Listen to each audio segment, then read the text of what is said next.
Hey, so this video will be another playthrough of one of my recent maps for Doom 2. Before we start, just want to explain what this map is and what it's part of.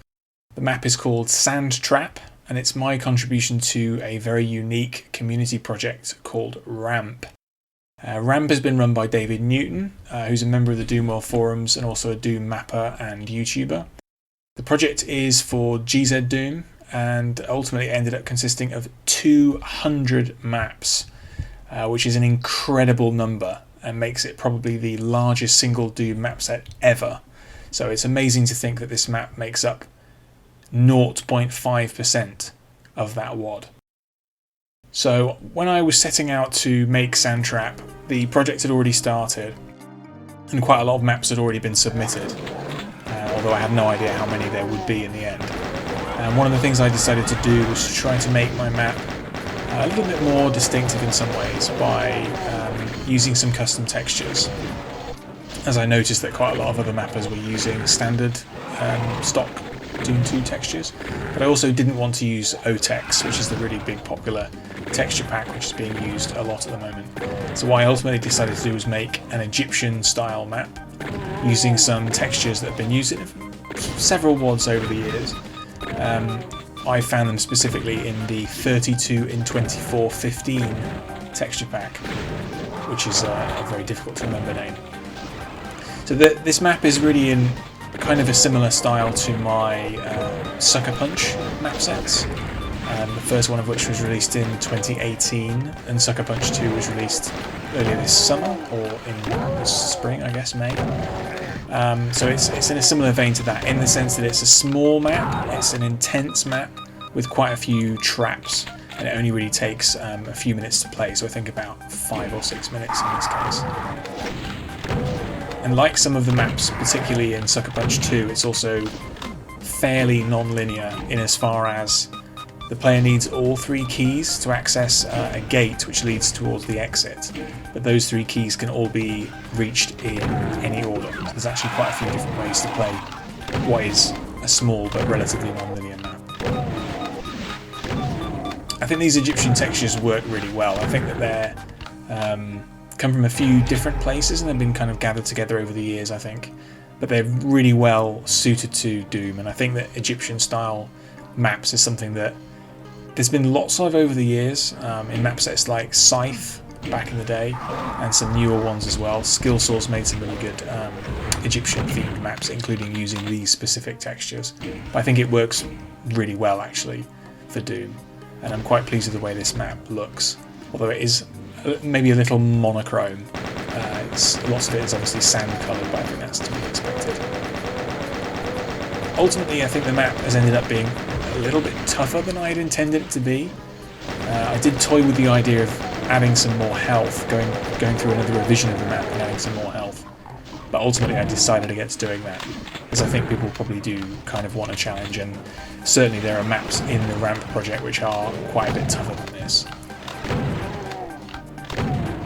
But I think that the intensity of it is quite good. The map, I guess due to the relative lack of health, does punish mistakes fairly severely, but there are some really useful secrets, and in this playthrough I never necessarily want to show all the secrets in a playthrough of a map, but I needed to in this case because I really needed some health.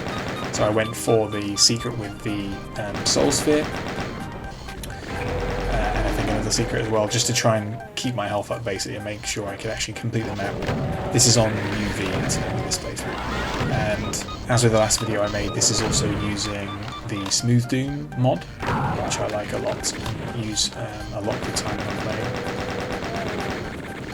Again, as with my previous video, because of the relative non-linearity of this map, it's quite important and was a challenge in terms of designing it to make sure that traps could be accessed from different directions, or certainly some of them could be accessed from different directions, but still maintain their challenge. But a few of the traps are only accessible from one particular direction, as in this particular case, which leads to the switch revealing the red key. So this is a fairly simple drop trap, I would call it, where the player walks into a room or into an area and expects to just be able to walk across the floor and reach a switch, but actually the floor falls away below them and they end up having numerous enemies either emerging from monster closets or, in this case, teleporting in. And it's a really simple thing to do, actually, this kind of trap, and I would really recommend that new mappers learn how to pull this kind of thing off. It does tend to mean that the central area where the ambush actually happens will end up lacking detail and becomes a big empty space. That's a kind of technical limitation of that kind of trap. And as a player, it does allow you to recognise this kind of trap, because if you walk into a room which has no detailing in the centre of that room, it's just a big flat sector. It could well be a drop trap. That's something you can look out for. Quite a lot of revenants in this map. I said in my last video that I don't like cacodemons very much, but I do like revenants a lot. One of the reasons I like them a lot is because they're a lot of threat in a small package. They don't take up much room, so from a mapper's perspective, you can pack them in, you can put them into small spaces and still provide the enemy a lot of challenge from enemies, really, and keep the player on their toes in a small space. Speaking of which, this is quite a tight kind of finale to the map, where the player gets the chain gun as a reward for getting the 3 keys, but then has to face a bunch of demons and 2 mancubi.